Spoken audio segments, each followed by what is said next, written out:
3 अक्टूबर 2017 को राजस्थान के अलवर शहर की शिवाजी पार्क कॉलोनी में संध्या शर्मा और कविता शर्मा नाम की दो बहनें रात को छत पर सोए हुई थीं, जबकि परिवार के सभी लोग नीचे घर में सोए हुए थे। लेकिन छत पर सुबह ही सूरज की रोशनी के कारण संध्या और कविता की नींद उस दिन जल्दी ही खुल गई, जिसकी वजह से वो दोनों बहनें पानी का मोटर ऑन करने के लिए नीचे आ गई। लेकिन जैसे ही मोटर ऑन करने के बाद वो दोनों बहनें कमरे के अंदर गई तो वहां का दृश्य देखकर उनके मुंह से चीख निकल गई। उनके रोने की आवाज सुनकर आस पड़ोस के लोग भी इकट्ठा हो गए। वो लोग भागकर बनवारी लाल शर्मा के घर में जाते हैं, लेकिन पड़ोसियों ने भी जब उस कमरे के अंदर का मंजर देखा तो एक पल के लिए उनका भी कलेजा दहल गया। बनवारी लाल के पड़ोसी देखते ही समझ गए थे कि उस घर में कत्ल नहीं बल्कि कत्ले आम हुआ है। वहां पर मौजूद पड़ोसियों ने इस घटना की जानकारी तुरंत पुलिस को दे दी। इधर सूचना मिलते ही पुलिस भी तुरंत मौका वारदात पर पहुंच गई। तुरंत ही एम्बुलेंस से नजदीकी हॉस्पिटल भिजवा दिया, लेकिन हॉस्पिटल में डॉक्टरों ने उन्हें मृत घोषित कर दिया। एक ही घर में 5 लोगों के कत्ल की खबर पूरे इलाके में आग की तरह फैल गई थी। पुलिस ऑफिसर्स के साथ साथ डॉक्टरों और फॉरेंसिक टीम को भी घटनास्थल पर बुलाया जाता है। इधर बनवारी लाल के घर वालों का रो रो कर बुरा हाल हो चुका था। संध्या तो अपने पति और बच्चों की लाशों को देखते ही बेहोश हो गई थी। वो बार बार बेहोश हो जाती थी, जिसकी वजह से उसको भी हॉस्पिटल में भर्ती कराया गया। इसके बाद पुलिस और फॉरेंसिक टीम उस घर की बारीकी से जांच करती है। कमर में हर तरफ खून के धब्बे थे। घर की दीवारें, फर्श, बेड और बिस्तर सब कुछ लाल रंग में रंगा हुआ था। इसके अलावा फॉरेंसिक टीम को दीवारों पर कुछ फिंगरप्रिंट्स भी मिलते हैं और घर का कुछ सामान भी अपनी जगह से इधर-उधर था। उस सामान से भी फिंगरप्रिंट्स उठाए जाते हैं, क्योंकि 2 शवों को तो पहले ही हॉस्पिटल भिजवा दिया गया था। शुरुआती जांच करने के बाद घर में मौजूद तीनों बच्चों के शवों को भी पोस्टमार्टम के लिए हॉस्पिटल भिजवा दिया गया। इसके बाद डॉक्टर्स की एक टीम उन 5 शवों का पोस्टमार्टम करती है। इधर पुलिस भी अपनी तफ्तीश और पूछताछ करनी शुरू कर देती है। पुलिस सबसे पहले इस बात का पता लगाने की कोशिश करती है कि आखिर वो बदमाश घर के अंदर किस तरह घुसे थे, क्योंकि उस घर में एंट्री करने के लिए 2 दरवाजे थे। एक तो मेन दरवाज़ा था जो एक गली में खुलता था, जबकि दूसरा दरवाज़ा एक कमरे में खुलता था। कविता ने पुलिस को बताया कि सुबह सवेरे जब वो दोनों बहनें छत से नीचे आई तो उन्होंने देखा था कि घर का मेन गेट खुला हुआ है। उसकी कुंडी खुली हुई थी, यानी जिस तरह से रात में उस गेट को बंद किया था वो उस तरह से बंद नहीं था। कविता के बयान से पुलिस को लगा कि बदमाश में दरवाजे से ही घर के अंदर आए होंगे, लेकिन उस दरवाजे पर फोर्सफुली एंट्री के कोई भी सबूत नहीं थे, यानी उस दरवाजे को जबरदस्ती खोलने की कोशिश नहीं की गई थी। तो क्या दरवाजे को अंदर से ही खोला गया था? क्योंकि ऐसा सामूहिक कत्ल भी कोई अकेला इंसान तो नहीं कर सकता था। जरूर इसमें कई लोग शामिल रहे होंगे। अब सवाल ये है कि जब ये वारदात हुई थी तो उस समय चीख पुकार या हाथापाई की आवाज छत पर सो रही कविता और संध्या को तो जरूर सुनाई देनी चाहिए थी।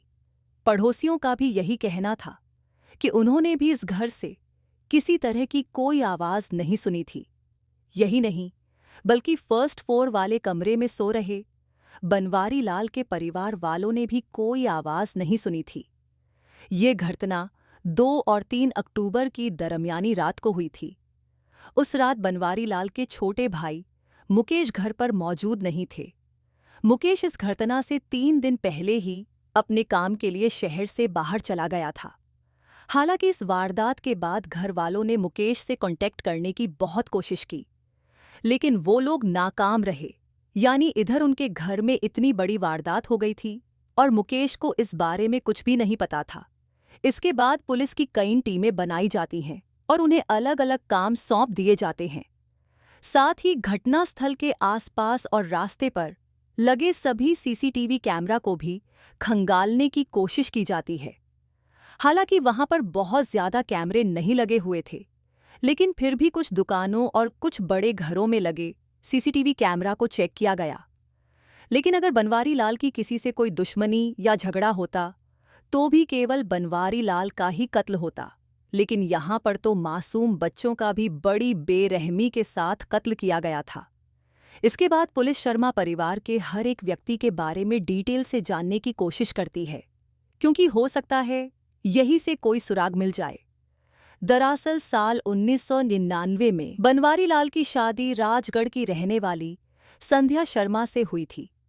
शादी के बाद उनके 3 बच्चे भी हुए, जिनमें सबसे बड़ा बेटा अमन 17 साल का था, उनका दूसरा बेटा हैप्पी 15 साल का था और सबसे छोटे बेटे अज्जू की उम्र 14 साल थी।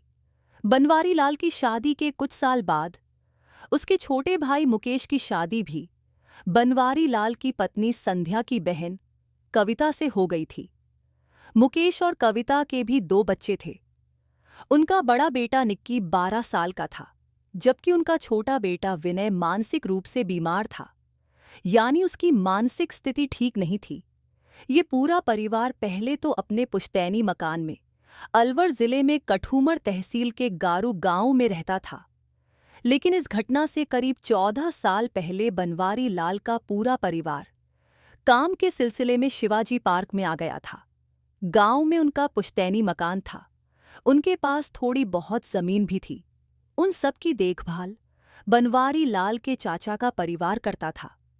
लेकिन जब बनवारी लाल ने अपने चचेरे भाइयों से जमीन का बंटवारा करने को कहा तो वो लोग बहाने करने लगे, जिसकी वजह से जमीन के बंटवारे को लेकर बनवारी लाल का अपने चाचा से जमीनी विवाद शुरू हो गया था। मामला इतना ज्यादा बिगड़ गया था कि बात मारपीट तक आ गई थी।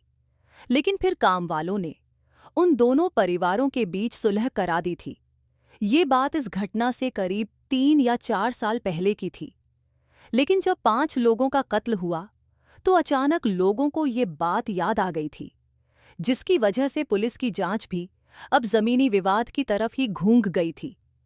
इस बात की पुष्टि करने के लिए पुलिस हॉस्पिटल में एडमिट बनवारी लाल की पत्नी संध्या से भी पूछताछ करती है। पूछताछ के दौरान संध्या ने भी यही कहा कि इस कत्ल के पीछे उसके पति के खानदान के लोग ही शामिल रहे होंगे, क्योंकि पहले भी उन्होंने जमीन को लेकर मारपीट की थी।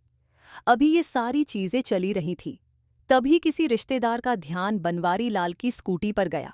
दरअसल बड़े बेटे अमन को टेंट का एग्जाम पास करने पर बनवारी लाल ने उसे एक स्कूटी खरीद कर दी थी, लेकिन अब वो स्कूटी घर पर नहीं थी। आज पड़ोस के लोगों से भी स्कूटी के बारे में पूछा जाता है, लेकिन किसी ने भी उस स्कूटी को वहां पर नहीं देखा था।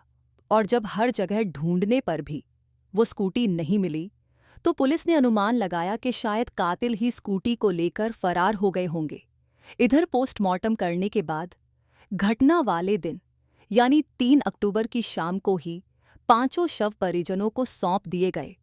अभी तक पोस्टमार्टम रिपोर्ट तो थी वो है तो ने नहीं आई थी, लेकिन पोस्टमार्टम करने वाले डॉक्टरों ने पुलिस को बताया था कि उन्हें लगता है कातिलों की इस परिवार से बहुत गहरी दुश्मनी रही होगी, जिस कारण बड़ी ही निर्ममता से उन सभी को कत्ल किया गया था। कत्ल करने के लिए किसी 2-धारी चाकू जैसे हथियार का इस्तेमाल किया गया था, जिसके वार से हड्डियां तक टूट गई थीं। उन सभी के गले पर कट के निशान भी पाए गए थे। इसके अलावा पेट और दिल पर भी कई वार किए गए थे। साथ ही पोस्टमार्टम करने वाले डॉक्टरों ने पुलिस को बताया था कि उन 5 लोगों में से 4 लोगों को कोई नशीली चीज खिलाई गई थी, क्योंकि उन 4 लोगों के शरीर पर रेसिस्ट करने के कोई भी निशान नहीं थे और ना ही वारदात के समय उनमें से किसी ने कातिलों का विरोध किया था। उनमें केवल बनवारी लाल का बड़ा बेटा अमन थी ऐसा था जिसकी बांह पर चाकू के कई निशान मिले थे, जिससे लग रहा था कि उसने ही कातिलों का विरोध किया होगा। यानी अमन के अलावा बाकी सभी को बेहोशी की हालत में ही कत्ल किया गया था। जांच के दौरान घरवालों ने पुलिस को बताया कि घटना वाली रात को सभी लोग जल्दी सो गए थे और उन्हें उस रात नींद भी बहुत गहरी आई थी। शायद यही वजह थी कि उस रात किसी ने भी घर में कोई शोर नहीं सुना था। इधर पुलिस सोच रही थी कि पूरे परिवार को एक साथ इतनी गहरी नींद कैसे आ सकती है। कहीं ऐसा तो नहीं था कि उस पूरे परिवार को ही नशीली चीज खिलाई गई हो। घर में पिछली रात की कुछ रोटियां और सब्जी वगैरह बची हुई थी। पुलिस ने उनको भी जांच करने के लिए लैब में भिजवा दिया, क्योंकि अब पुलिस को शक होने लगा था कि कहीं न कहीं इस वारदात के पीछे घर के ही किसी व्यक्ति का हाथ हो सकता है, क्योंकि घर का में दरवाजा भी अंदर से ही खोला गया था। इधर पुलिस की एक टीम ने बनवारी लाल के बेटे अमन की स्कूटी को भी तलाश करना शुरू कर दिया था। इसी दौरान किसी ने पुलिस को खबर दी कि रेलवे स्टेशन के पास मंडी मोड़ पर एक लावारिस स्कूटी खड़ी है। जानकारी मिलते ही पुलिस ने उस स्कूटी को कब्जे में ले लिया और उसे बनवारी लाल के घर वालों को दिखाया। उन्होंने देखते ही उसकी पहचान कर ली। वो स्कूटी बनवारी लाल की ही थी। उस स्कूटी पर भी खून के कुछ धब्बे पाए गए थे। उसके हैंडल पर भी निशान थे। इसके बाद पुलिस मंडी मोड़ पर लगे सभी सीसीटीवी कैमरा को खंगालना शुरू करती है और ये पता लगाने की कोशिश करती है कि आखिर स्कूटी को यहाँ पर किसने पार्क किया था। आखिरकार पुलिस को एक सीसीटीवी फुटेज में 2 और 3 अक्टूबर की दरमियानी रात 8:48 पर 2 लोग स्कूटी से आते हुए दिखाई देते हैं। उनमें से एक व्यक्ति मंडी मोड़ पर ही उतर जाता है। वहां पर लगी पानी की टंकी में उस व्यक्ति ने अपने हाथ पैर और मुंह धोया, जबकि दूसरा व्यक्ति उस स्कूटी को एक दीवार के पीछे ले जाकर लावारिस हालत में छोड़ देता है। इसके बाद वो दूसरा व्यक्ति भी पानी की टंकी के पास आता है। उसने भी अपने हाथ पैर धोए और फिर वो दोनों वहां से फरार हो गए। रात में अंधेरा होने की वजह से उनका चेहरा साफ दिखाई नहीं दे रहा था, लेकिन स्कूटी पर जो फिंगरप्रिंट्स पाए गए थे वो तीनों ही फिंगरप्रिंट्स मौकाई वारदात पर जो फिंगरप्रिंट्स मिले थे उनसे मैच हो गए थे। लेकिन वारदात वाली जगह पर एक और चौथे व्यक्ति के फिंगरप्रिंट्स भी थे जो किसी से भी मैच नहीं हुए थे। इससे पुलिस ने अंदाजा लगाया कि इस कत्ल में 4 लोग शामिल हैं और चौथा व्यक्ति जरूर कोई घर का ही है। पुलिस को घरवालों पर शक तो पहले ही था, क्योंकि बनवारी लाल के छोटे भाई मुकेश का भी कुछ अता पता नहीं था। पुलिस को उस पर भी शक था। पुलिस अभी मातापच्ची कर ही रही थी, लेकिन फिर पुलिस को लगा कि इस बारे में अगर कोई सबसे ज्यादा और सबसे सटीक जानकारी दे सकता है तो वो है बनवारी लाल की पत्नी संध्या शर्मा, जिसको तबीयत बिगड़ने की वजह से हॉस्पिटल में एडमिट कराया गया था। इसके बाद पुलिस हॉस्पिटल में पहुंचती है और डॉक्टरों से पूछती है कि संध्या को कब तक होश आएगा, यानी उसकी हालत कब तक ठीक हो सकती है, क्योंकि हमें संध्या से कुछ जरूरी पूछताछ करनी है। लेकिन तभी डॉक्टर कहता है कि मुझे ऐसा लगता है कि ये महिला बीमार नहीं है, बल्कि बीमार होने का नाटक कर रही है। पुलिस के लिए इतना ही काफी था। इसके बाद पुलिस संध्या के पास जाती है, उसे जगाती है और उसे हॉस्पिटल से सीधे पुलिस स्टेशन लेकर आती है। साथ ही संध्या के मोबाइल फोन को भी चेक किया जाता है। उसके मोबाइल फोन की CJR यानी कॉल्ड इट एक्सपोर्टिंग पुलिस को एक नंबर मिलता है। उस नंबर पर इस घटना से कुछ दिन पहले तक संध्या की काफी ज्यादा बात होती थी, लेकिन इस वारदात के बाद अचानक से उस नंबर पर संध्या की बातचीत होनी बंद हो गई। आखिर वो नंबर किसका था? इस बात का पता लगाने के लिए पुलिस ने उस नंबर की भी कॉल डिटेल निकलवाई। कॉल डिटेल से पता चला कि वो नंबर हनुमान प्रसाद जाट उर्फ जैक का है, और जब हनुमान प्रसाद की लोकेशन चेक की गई तो पता चला कि घटना वाले दिन यानी 2 अक्टूबर 2017 को रात 10:30 से लेकर करीब 2 बजे तक उसकी लोकेशन बनवारी लाल के घर के आसपास ही थी। जैक उदयपुर का रहने वाला था।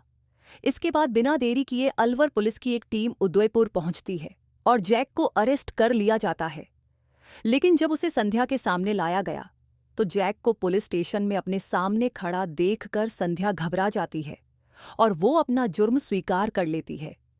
दरअसल संध्या ने ही अपने प्रेमी और 2 किराए के कातिलों के साथ मिलकर अपने पति और जिगर के टुकड़ों यानी 3 बच्चों और भतीजे का बड़ी ही बेरहमी से कत्ल कर दिया था।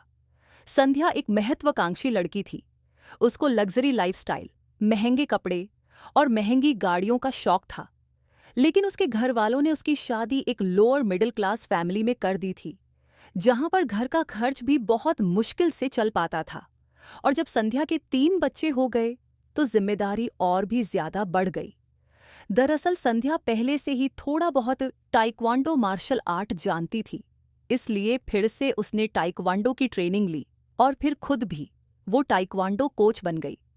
वो अलवर जिले के लोकल बच्चों को ट्रेन करने लगी, यानी कोचिंग देने लगी, क्योंकि टाइक्वांडो मार्शल आर्ट के टूर्नामेंट्स भी होते थे। तो संध्या भी अलग अलग शहरों में उन बच्चों को लेकर टूर्नामेंट्स में पार्टिसिपेट करती थी। हनुमान प्रसाद उर्फ जैक से हुई। हालांकि उस समय संध्या शादीशुदा थी और वो 3 बच्चों की मां थी। वहीं जैक संध्या से 10 साल छोटा था। उसकी शादी भी नहीं हुई थी। हनुमान प्रसाद उदयपुर में ही बीपी एड का कोर्स कर रहा था, जिसकी वजह से उसका कॉम्बैट स्पोर्ट के टूर्नामेंट में भी आना जाना होता रहता था। ऐसे ही टूर्नामेंट के दौरान संध्या और जैक उदयपुर में मिले थे।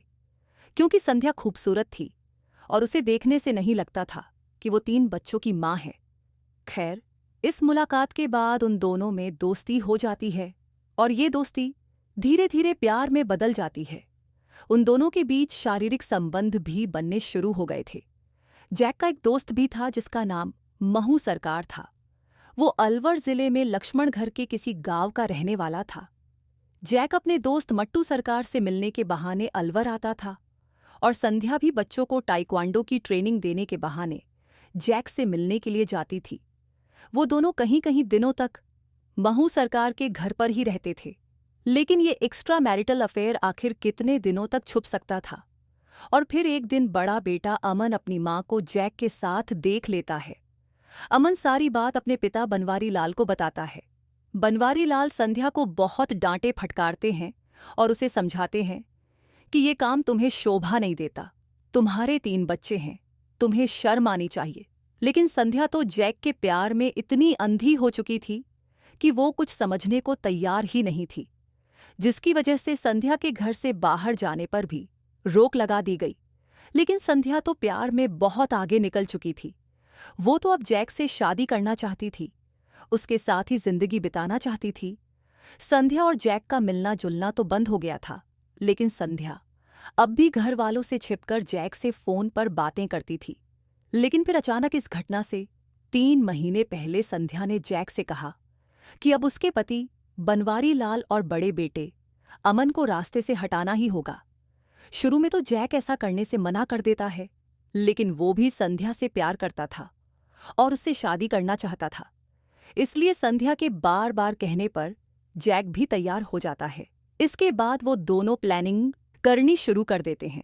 कत्ल से करीब 2 महीने पहले जैक 2 फर्जी सिम खरीदता है। एक सिम उसने खुद रखा, जबकि दूसरा सिम उसने संध्या को दे दिया था। अब वो दोनों इन्हीं नंबरों से बात करते थे, क्योंकि उन्हें पता था कि ये काम उन दोनों के बस का नहीं है। इसलिए जैक ने दीपक नाम के एक लड़के से बात की। दीपक थोड़े से पैसों के लिए इस वारदात को अंजाम देने के लिए तैयार हो गया। साथ ही दीपक ने अपने मेरे भाई कपिल को भी इस खूनी प्लान में शामिल कर लिया। दीपक और कपिल मात्र 3,000 रुपए में 2 कत्ल करने के लिए तैयार हो गए। इसके बाद इस घटना को अंजाम देने के लिए 2 अक्टूबर का दिन चुना गया। घटना से 3 दिन पहले यानी 30 सितंबर को जैक ने एक चाकू तो ऑनलाइन मंगाया था, जबकि दूसरा चाकू उसने मार्केट से ही खरीदा था। साथ में वो लोग सर्जिकल ग्लव्स भी खरीदते हैं, ताकि कत्ल करते समय मौकाए वारदात पर कोई भी फिंगरप्रिंट ना छूटे। इसके बाद जैक ने नींद की गोलियां खरीदकर संध्या को दे दी। संध्या ने 2 अक्टूबर को डिनर तैयार किया। उस रात संध्या ने रायता बनाया था, जिसमें उसने बड़ी ही आसानी से नींद की गोलियां भी मिला दी थी। इसके बाद घर के सभी लोग डिनर करते हैं, लेकिन उस दिन बड़े बेटे अमन की तबीयत ठीक नहीं थी। उसने रात में खाना नहीं खाया था और यही कारण था। वारदात के समय अमन की नींद खुल गई थी। खाना खाने के बाद परिवार के सभी लोगों को नींद आने लगती है। सभी लोग सोने के लिए अपने अपने कमरे में चले जाते हैं, क्योंकि बड़े बेटे अमन ने खाना नहीं खाया था। उसने इतनी जल्दी नींद नहीं आ रही थी, लेकिन फिर भी वो कमरे में जाकर लेट गया। जाहिर सी बात है, संध्या ने भी उस रायते को नहीं खाया था। सभी घर वालों के सोने के बाद 9:44 पर संध्या अपने प्रेमी जैक को फोन करती है। जैक पहले ही उदयपुर से अपने दोस्त महू सरकार के घर पर आया हुआ था। उसके साथ कपिल और दीपक भी थे। इसके बाद वो चारों दोस्त 10:30 बजे के आसपास संध्या के घर पर पहुंचते हैं। संध्या छत पर खड़ी उनका इंतजार कर रही थी। उसने जैक को इशारा करके बताया कि घर में सभी लोग सो चुके हैं, लेकिन वो लोग उस समय सिर्फ रेकी करने के लिए आए थे। इसके बाद जैक ने अपने दोस्त महू सरकार को रेलवे स्टेशन पर भेज दिया। वहां से महू सरकार वापस अपने गांव चला गया, लेकिन दीपक, कपिल और जैक ये तीनों लोग इधर उधर टाइम पास करते रहते हैं और फिर 1 बजे के आसपास वह तीनों बनवारी लाल के घर पर पहुंचते हैं। संध्या पहले ही उनके इंतजार में खड़ी थी। जैसे ही वो लोग वहां पहुंचे तो संध्या ने नीचे जाकर घर का मेन गेट खोल दिया। उसने जैक से कहा कि वो यही दरवाजे पर ही रहेगी, लेकिन तुम लोग अंदर जाओ और जल्दी से अपना काम खत्म करो। इसके बाद जैक और उसके साथी कमरे में पहुंचे। वहां पर बनवारी लाल और उसका बड़ा बेटा अमन सो रहे थे। वो दोनों बेड पर सो रहे थे, जबकि 3 बच्चे हैप्टी, अजू और निकी नीचे फर्श पर सोए हुए थे। उसी समय संध्या भी कमरे में आ जाती है। सबसे पहले किराए के दोनों कातिलों ने बनवारी लाल के हाथों को पकड़ा। संध्या ने अपने पति के पैर पकड़ लिए। इसके बाद जैक ने बनवारी लाल के गले पर चाकू चला दिया। जैक ने बनवारी लाल पर ताबड़तोड़ कई वार किए। बनवारी लाल को कत्ल करते समय बड़े बेटे अमन की नींद खुल गई। उसने सब कुछ देख लिया था। वो शोर मचाने ही वाला था, लेकिन इससे पहले कि वो कुछ कर पाता, कातिलों ने उस पर भी हमला कर दिया। अमन मार्शल आर्ट का खिलाड़ी था। अमन भी उनका विरोध करने लगा, जिसकी वजह से जैक और दोनों कातिलों को भी कई चाकू लगे थे, लेकिन उन्होंने अमन को भी मौत की नींद सुला दिया। इसके बाद जैक ने हैप्पी, अजू और भतीजे निक्की को भी खत्म कर दिया। उन सबको खत्म करने के बाद संध्या ने अपनी स्कूटी की चाबी जैक को दे दी और किराए के कातिलों को तयशुदा रकम यानी 3,000 रुपए भी दे दिए। इसके बाद वो तीनों बनवारी लाल की स्कूटी लेकर फरार हो जाते हैं। इधर संध्या ने अपने कपड़ों को साफ किया और घर की छत पर अपनी बहन के पास जाकर सो गई। उधर वो तीनों कातिल पहले रेलवे स्टेशन पर पहुंचे। जैक वहीं पर उतर गया। इसके बाद वो दोनों किराए के कातिल स्कूटी को लेकर मंडी मोड़ पर आ गए और यहीं पर वो लोग कैसे में कैद हो गए थे। वहां पर उन्होंने अपने हाथ पैर धोए। उन्होंने स्कूटी को वहीं पर छोड़ दिया और फिर ऑटो में बैठकर वो दोनों भी अपने अपने गांव के लिए निकल गए। जैक भी ट्रेन पकड़कर उदयपुर पहुंच गया। इधर सुबह होते ही संध्या ने रोने धोने का ड्रामा शुरू कर दिया था, जबकि वारदात में इस्तेमाल किए गए चाकू को जैक ने राजगढ़ रेलवे स्टेशन के पास बहने वाले नाले में फेंक दिया था, जिसे बाद में पुलिस ने बरामद कर लिया था। जांच में पाया गया कि किराए के कातिल दीपक और कपिल दोनों ही नाबालिग हैं, जिसकी वजह से उन दोनों को बाल न्यायालय में पेश किया गया। वहां से उन्हें बाल सुधार गृह भेज दिया गया था। वहीं संध्या शर्मा और हनुमान प्रसाद का केस एडिशनल सेशन कोर्ट में चलाया जाता है। करीब 6 सालों तक चले इस केस में 77 गवाहों को पेश किया गया। आखिरकार 21 मार्च 2023 को कोर्ट ने संध्या शर्मा और हनुमान प्रसाद को आईपीसी की धारा 302 से 201, इसके अलावा और भी कई धाराओं के तहत 50 से 50,000 रुपये जुर्माना और उम्र कैद की सजा सुनाई। दोस्तों, इस घटना को सुनाने का उद्देश्य किसी का दिल दुखाना नहीं है, किसी को परेशान करना नहीं, बल्कि आपको जागरूक करना है, आपको सचेत करना है। दोस्तों, इस पूरी घटना के बारे में आपकी क्या राय है?